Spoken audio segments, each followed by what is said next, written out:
اللہ کے نام سے شروع جو نہایت مہربان ہمیشہ رحم فرمانے والا ہے۔ طاسین میم۔ حقیقی معنی اللہ اور رسول صلی اللہ علیہ وآلہ وسلم ہی بہتر جانتے ہیں۔ یہ حق کو واضح کرنے والی کتاب کی آیتیں ہیں۔ اے حبیب مکرم، شاید آپ اس غم میں اپنی جان عزیز ہی دے بیٹھیں گے کہ وہ ایمان نہیں لاتے۔ اگر ہم چاہیں تو ان پر آسمان سے ایسی نشانی اتار دیں کہ ان کی گردنیں اس کے آگے جھکی رہ جائیں، اور ان کے پاس خدائے رحمان کی جانب سے کوئی نئی نصیحت نہیں آتی مگر وہ اس سے روگرداں ہو جاتے ہیں۔ سو بے شک وہ حق کو جھٹلا چکے، پس عنقریب انہیں اس امر کی خبر پہنچ جائے گی جس کا وہ مذاق اڑایا کرتے تھے۔ اور کیا انہوں نے زمین کی طرف نگاہ نہیں کی کہ ہم نے اس میں کتنی ہی نفیس چیزیں اگائی ہیں؟ بے شک اس میں ضرور قدرت الہیہ کی نشانی ہے، اور ان میں سے اکثر لوگ ایمان لانے والے نہیں ہیں، اور یقیناً آپ کا رب ہی تو غالب مہربان ہے۔ اور وہ واقعہ یاد کیجئے جب آپ کے رب نے موسیٰ علیہ السلام کو ندا دی کہ تم ظالموں کی قوم کے پاس جاؤ، یعنی قوم فرعون کے پاس، کیا وہ اللہ سے نہیں ڈرتے؟ موسیٰ علیہ السلام نے عرض کیا، اے رب، میں ڈرتا ہوں کہ وہ مجھے جھٹلا دیں گے، اور ایسے ناسازگار ماحول میں میرا سینہ تنگ ہو جاتا ہے اور میری زبان روانی سے نہیں چلتی۔ سو ہارون علیہ السلام کی طرف بھی جبریل علیہ السلام کو وحی کے ساتھ بھیج دے تاکہ وہ میرا معاون بن جائے۔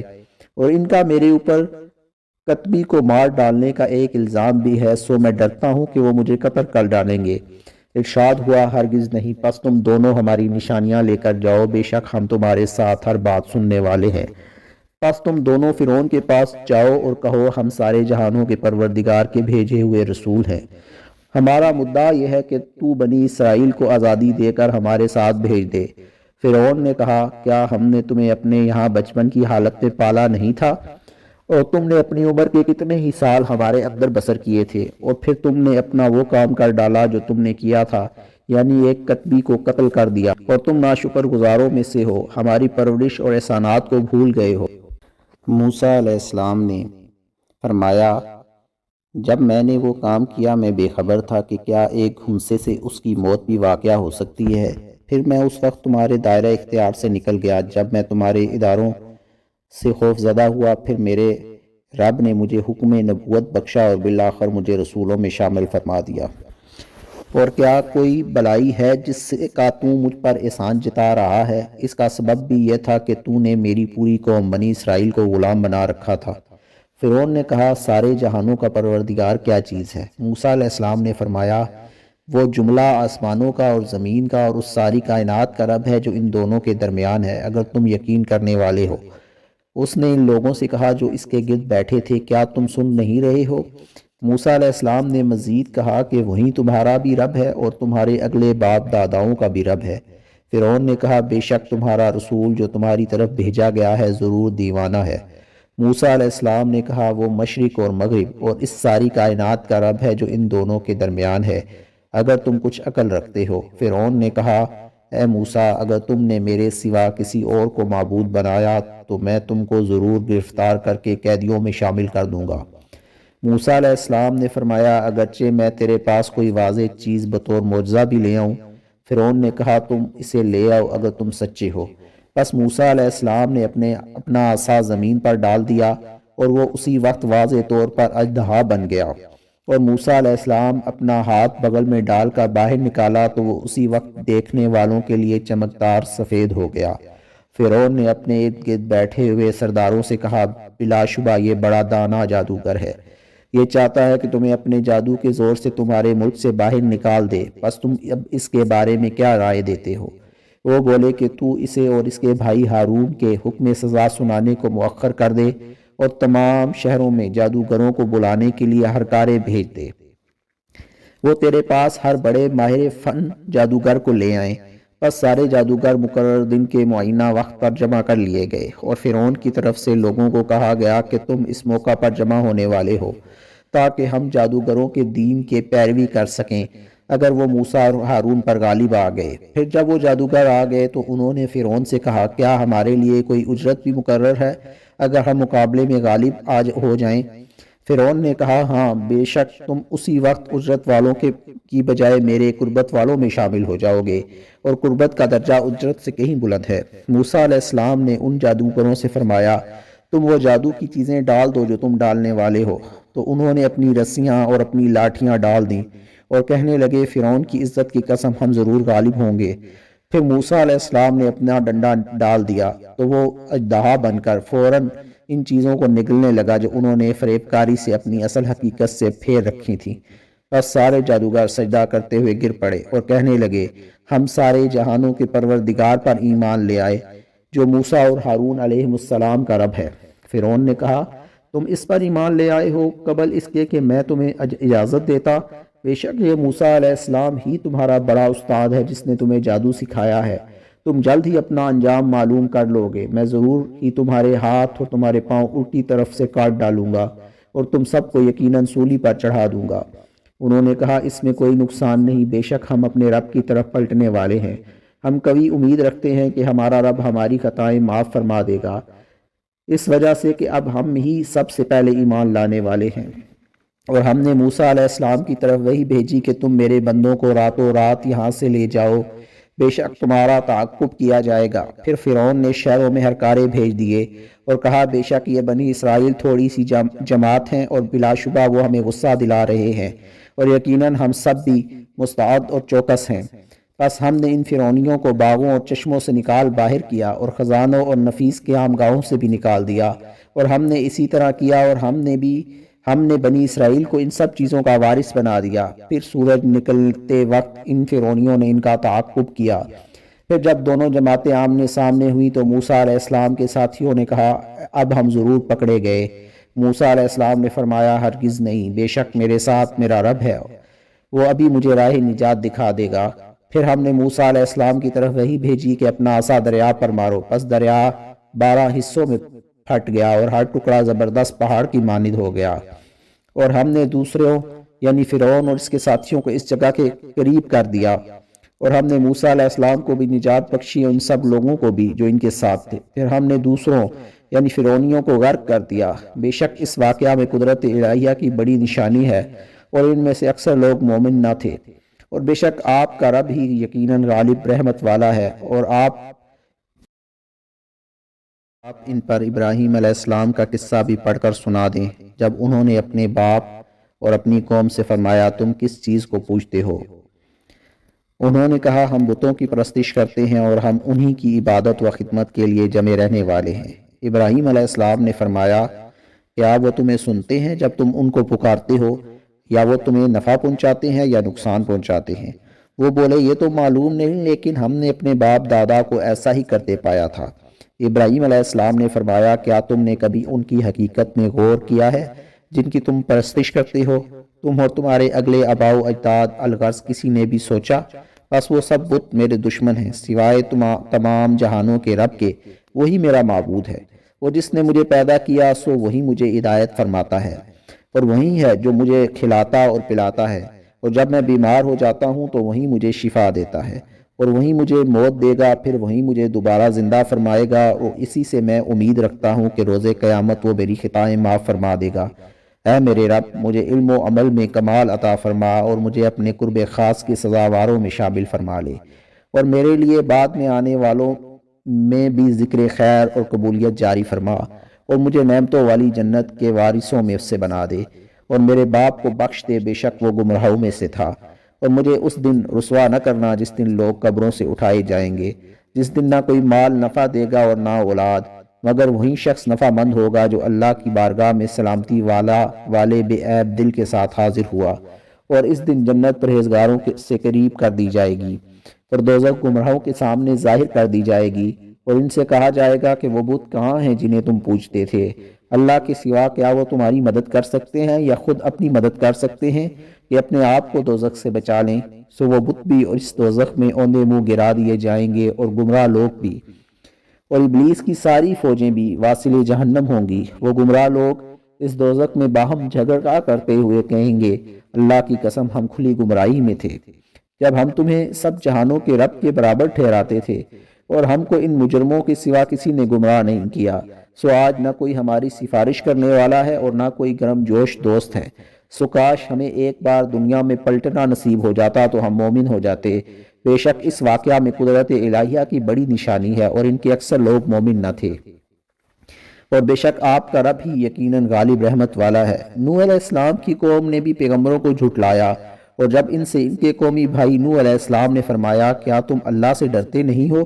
بے شک میں تمہارے لیے امانت دار رسول بن کر آیا ہوں، سو تم اللہ سے ڈرو اور میری اطاعت کرو، اور میں تم سے اس تبلیغ حق پر کوئی معاوضہ نہیں مانگتا، میرا اجر تو صرف سب جہانوں کے رب کے ذمہ ہے۔ بس تم اللہ سے ڈرو اور میری فرما برداری کرو۔ وہ بولے کیا ہم تم پر ایمان لے آئیں حالانکہ تمہاری پیروی معاشرے کے انتہائی نچلے اور حقیر طبقے کے لوگ کر رہے ہیں؟ نوح علیہ السلام نے فرمایا میرے علم کو ان کے پیشہ ورانہ کاموں سے کیا سروکار، ان کا حساب تو صرف میرے رب ہی کے ذمہ ہے۔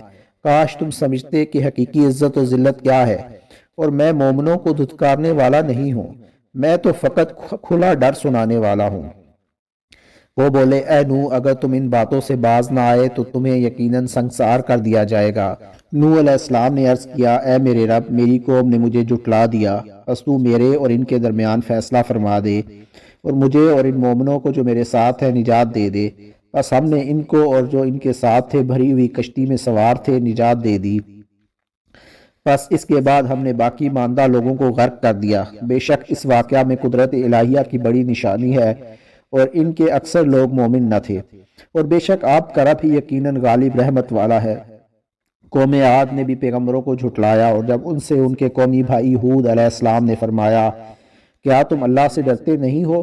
بے شک میں تمہارے لیے امانت دار رسول بن کر آیا ہوں، سو تم اللہ سے ڈرو اور میری اطاعت کرو، اور میں تم سے اس تبلیغ حق پر کوئی معاوضہ نہیں مانگتا، میرا اجر تو فقط تمام جہانوں کے رب کے ذمہ ہے۔ کیا تم ہر اونچی جگہ پر ایک یادگار تعمیر کرتے ہو محض تفاخر اور فضول مشغلوں کے لیے، اور تم تالابوں والے مضبوط محلات بناتے ہو اس امید پر کہ تم دنیا میں ہمیشہ رہو گے، اور جب تم کسی کی گرفت کرتے ہو تو سخت ظالم و جابر بن کر گرفت کرتے ہو، سو تم اللہ سے ڈرو اور میری فرما برداری اختیار کرو۔ اس اللہ سے ڈرو جس نے تمہاری ان چیزوں سے مدد کی جو تم جانتے ہو، اور اس نے تمہاری چوپایوں جانوروں اور اولاد سے مدد فرمائی، اور باغات اور چشموں سے بھی۔ بے شک میں تم پر ایک زبردست دن کے غالب عذاب کا خوف رکھتا ہوں۔ وہ بولے ہمارے حق میں برابر ہے، خواہ تم نصیحت کرو یا نصیحت کرنے والوں میں نہ بنو، ہم نہیں مانیں گے۔ یہ اور کچھ نہیں مگر صرف پہلے لوگوں کی عادات و اطوار ہیں جنہیں ہم چھوڑ نہیں سکتے، اور ہم پر عذاب نہیں کیا جائے گا۔ سو انہوں نے اس کو یعنی ہود علیہ السلام کو جھٹلا دیا، بس ہم نے انہیں ہلاک کر ڈالا۔ بے شک اس قصہ میں قدرت الہیہ کی بڑی نشانی ہے، اور ان میں سے اکثر لوگ مومن نہ تھے، اور بے شک آپ کا رب ہی یقیناً غالب رحمت والا ہے۔ قوم سمود نے بھی پیغمبروں کو جھٹلایا، جب ان سے ان کے قومی بھائی صالح علیہ السلام نے فرمایا کیا تم اللہ سے ڈرتے نہیں ہو؟ بے شک میں تمہارے لیے امانت دار رسول بن کر آیا ہوں، بس تم اللہ سے ڈرو اور میری اطاعت کرو، اور میں تم سے اس تبلیغ حق کا کوئی معاوضہ طلب نہیں کرتا، میرا اجر تو صرف سب جہانوں سارے جہانوں کے پروردگار کے ذمہ ہے۔ کیا تم ان نعمتوں میں جو یہاں تمہیں میسر ہیں ہمیشہ کے لیے امن و اطمینان سے چھوڑ دیے جاؤ گے؟ یعنی یہاں کے باغوں اور چشموں میں اور کھیتوں اور کھجوروں میں جن کے خوشے نرم و نازک ہوتے ہیں، اور تم سنگ تراشی کی مہارت کے ساتھ پہاڑوں میں تراش کر مکانات بناتے ہو، بس تم اللہ سے ڈرو اور میری اطاعت کرو، اور حد سے تجاوز کرنے والوں کا کہنا نہ مانو جو زمین میں فساد پھیلاتے ہیں اور معاشرہ کی اصلاح نہیں کرتے۔ وہ بولے کہ تم تو فقط جادو زدہ لوگوں میں سے ہو، اور تم تو محض ہمارے جیسے بشر ہو، بس تم کوئی نشانی لے آؤ اگر تم سچے ہو۔ صالح علیہ السلام نے فرمایا وہ نشانی یہ اونٹنی ہے، پانی ایک وقت اس کے لیے مقرر ہے، اور ایک مقرر دن تمہارے پانی کی باری ہے۔ برائی کے ارادے سے ہاتھ مت لگانا ورنہ بڑے سخت دن کا عذاب تمہیں آ پکڑے گا۔ پھر انہوں نے اس کی کونچیں کاٹ ڈالی، سو اسے ہلاک کر دیا، پھر وہ اپنے کیے پر پشیماں ہو گئے، سو انہیں عذاب نے آ پکڑا۔ بے شک اس واقعہ میں بڑی نشانی ہے، اور ان میں سے اکثر لوگ مومن نہ تھے، اور بے شک آپ کا رب ہی بڑا غالب رحمت والا ہے۔ قوم لوط نے بھی پیغمبروں کو جھٹلایا، جب ان سے ان کی قومی بھائی لوط علیہ السلام نے فرمایا کیا تم اللہ سے ڈرتے نہیں ہو؟ بے شک میں تمہارے لیے امانت دار رسول بن کر آیا ہوں، بس تم اللہ سے ڈرو اور میری اطاعت اختیار کرو، اور میں تم سے اس تبلیغ حق پر کوئی اجرت طلب نہیں کرتا، میرا اجر تو صرف تمام جہانوں کے رب کے ذمہ ہے۔ کیا تم سارے جہان والوں میں سے صرف مردوں ہی کے پاس اپنی شہوانی خواہشات پوری کرنے کے لیے آتے ہو، اور اپنی بیویوں کو چھوڑ دیتے ہو جو تمہارے رب نے تمہارے لیے پیدا کی ہیں، بلکہ تم سرکشی میں حد سے نکل جانے والے لوگ ہو۔ وہ بولے اے لوط اگر تم ان باتوں سے باز نہ آئے تو تم ضرور شہر بدر کیے جانے والوں میں سے ہو جاؤ گے۔ لوط علیہ السلام نے فرمایا بے شک میں تمہارے عمل سے بیزار ہونے والوں میں سے ہوں۔ اے رب تو مجھے اور میرے گھر والوں کو اس کام کے وبال سے نجات عطا فرما جو یہ کر رہے ہیں۔ بس ہم نے ان کو اور ان کے سب گھر والوں کو نجات عطا فرما دی سوائے ایک بوڑھی عورت کے جو پیچھے رہ جانے والوں میں سے تھی۔ پھر ہم نے دوسروں کو ہلاک کر دیا اور ہم نے ان پر پتھروں کی بارش برسائی سو ڈرائے ہوئے لوگوں کی بارش کتنی تباہ کن تھی۔ بے شک اس واقعہ میں بڑی نشانی ہے اور ان کے اکثر لوگ مومن نہ تھے، اور بے شک آپ کا رب ہی بڑا غالب رحمت والا ہے۔ باشندگان ایکا یعنی جنگل کے رہنے والوں نے بھی رسولوں کو جھٹلایا، اور جب ان سے شعیب علیہ السلام نے فرمایا کیا تم اللہ سے ڈرتے نہیں ہو؟ بے شک میں تمہارے لیے امانت دار رسول بن کر آیا ہوں، پس تم اللہ سے ڈرو اور میری فرمانبرداری اختیار کرو، اور میں تم سے اس تبلیغ حق پر کوئی اجرت طلب نہیں کرتا، میرا اجر تو صرف تمام جہانوں کے رب کے ذمہ ہے۔ تم پیمانہ پورا بھرا کرو اور وہ لوگوں کے حقوق کو نقصان پہنچانے والے نہ بنو۔ ترازو سے تولا کرو اور لوگوں کو ان کی چیزیں کم تول کے ساتھ مت دیا کرو، اور ملک میں ایسی اخلاقی، مالی اور سماجی خیانتوں کے ذریعے فساد انگیزی مت کرتے پھرو، اور اس اللہ سے ڈرو جس نے تم کو اور پہلی امتوں کو پیدا فرمایا۔ وہ کہنے لگے اے شعیب تم تو محض جادو زدہ لوگوں میں سے ہو، اور تم فقط ہمارے جیسے بشر ہی تو ہو، اور ہم تمہیں یقیناً جھوٹے لوگوں سے خیال کرتے ہیں۔ بس اگر تم ہمارے اوپر آسمان کا کوئی ٹکڑا گرا دو اگر تم سچی ہو۔ شعیب علیہ السلام نے فرمایا میرا رب ان کارستانیوں کو خوب جاننے والا ہے جو تم انجام دے رہے ہو۔ سو انہوں نے شعیب علیہ السلام کو جھٹلا دیا، پس انہیں صاحبان کے دن کے عذاب نے آ پکڑا، بے شک وہ زبردست دن کا عذاب تھا۔ بے شک اس واقعہ میں بڑی نشانی ہے اور ان کے اکثر لوگ مومن نہ تھے، اور بے شک آپ کا رب ہی بڑا غالب رحمت والا ہے، اور بے شک یہ قرآن سارے جہانوں کے رب کا نازل کرتا ہے۔ اسے روح الامین جبریل علیہ السلام لے کر اترے ہیں آپ کے قلب انور پر، تاکہ آپ نافرمانوں کو ڈر سنانے والوں میں سے ہو جائیں۔ اس کا نزول فصیح عربی زبان میں ہوا ہے، اور بے شک یہ پہلی امتوں کے صحیفوں میں بھی مذکور ہے۔ کیا ان کے لیے صداقت قرآن اور صداقت نبی محمد صلی اللہ علیہ وآلہ وسلم کی یہ دلیل کافی نہیں ہے کہ اسے بنی اسرائیل کے علماء بھی جانتے ہیں؟ اور اگر ہم اسے غیر عربی لوگوں یعنی اجمیوں میں سے کسی پر نازل کرتے سو وہ اس کو ان لوگوں پر پڑھتا تو بھی یہ لوگ اس پر ایمان لانے والے نہ ہوتے۔ اس طرح ہم نے اس کے انکار کو مجرموں کے دلوں میں پختگی سے داخل کر دیا ہے، اور اس پر ایمان نہیں لائیں گے یہاں تک کہ دردناک عذاب دیکھ لیں۔ بس وہ عذاب انہیں اچانک آ پہنچے گا اور انہیں شعور بھی نہ ہوگا۔ تب وہ کہیں گے کیا ہمیں مہلت نہ دی جائے گی؟ کیا ہمیں مہلت دی جائے گی؟ کیا یہ ہمارے عذاب میں جلدی کی طلبگار ہیں؟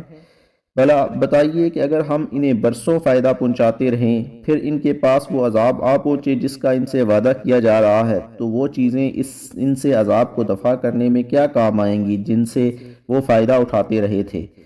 اور ہم نے سوائے ان بستیوں کے جن کے ڈرانے والے آ چکے تھے کسی بستی کو ہلاک نہیں کیا، اور یہ بھی نصیحت کے لیے، اور ہم ظالم نہ تھے، اور شیطان اس قرآن کو لے کر نہیں اترے، نہ یہ ان کے لیے سزاوار ہیں اور نہ وہ اس کی طاقت رکھتے ہیں۔ بے شک وہ اس کلام کے سننے سے روک دیے گئے ہیں۔ پس اے بندے تو اللہ کے ساتھ کسی دوسرے معبود کو نہ پوجا کر، ورنہ وہ تو عذاب یافتہ لوگوں میں سے ہو جائے گا۔ اور اے حبیب مکرم آپ اپنے قریبی رشتہ داروں کو ہمارے عذاب سے ڈرائیے، اور آپ اپنا بازوئے رحمت و شفقت ان مومنوں کے لیے بچھا دیجئے جنہوں نے آپ کی پیروی اختیار کر لی ہے۔ پھر اگر وہ آپ کی نافرمانی کریں تو آپ فرما دیجئے کہ میں ان اعمال بد سے بیزار ہوں جو تم انجام دے رہے ہو، اور بڑا غالب مہربان رب پر بھروسہ رکھیے، بڑے غالب مہربان رب پر بھروسہ رکھیے جو آپ کو رات کی تنہائیوں میں بھی دیکھتا ہے جب آپ نماز تہجد کے لیے قیام کرتے ہیں، اور سجدہ گزاروں میں بھی آپ کا پلٹنا دیکھتا رہتا ہے۔ بے شک وہ خوب سننے والا جاننے والا ہے۔ کیا میں تمہیں بتاؤں کہ شیاطین کس پر اترتے ہیں؟ وہ ہر جھوٹے بہتان دراز گناہگار پر اترا کرتے ہیں جو سنی سنائی باتیں ان کے کانوں میں ڈال دیتے ہیں، ان میں سے اکثر جھوٹے ہوتے ہیں، اور شاعروں کی پیروی بہکے ہوئے لوگ ہی کرتے ہیں۔ کیا تو نے نہیں دیکھا کہ وہ شعراء ہر وادی خیال میں یوں ہی سرگردہ پھرتے رہتے ہیں؟ انہیں حق میں سچی دلچسپی اور سنجیدگی نہیں ہوتی، بلکہ فقط لفظی و فکری جولانیوں میں مست اور خوش رہتے ہیں، اور یہ کہ وہ ایسی باتیں کہتے ہیں جنہیں خود کرتے نہیں ہیں۔ سوائے ان شعراء کے جو ایمان لائے اور نیک عمل کرتے رہے اور اللہ کو کثرت سے یاد کرتے رہے، یعنی اللہ اور رسول صلی اللہ علیہ وآلہ وسلم کے مداح خواں بن گئے اور اپنے اوپر ظلم ہونے کے بعد ظالموں سے بازوبان شہر انتقام لیا اور اپنے کلام کے ذریعے اسلام اور مظلوموں کا دفاع کیا، بلکہ ان کا جوش بڑھایا، تو یہ شاعری مذموم نہیں۔ اور وہ لوگ جنہوں نے ظلم کیا ان قریب جان لیں گے کہ وہ مرنے کے بعد کون سی پلٹنے کی جگہ پلٹ کر جاتے ہیں۔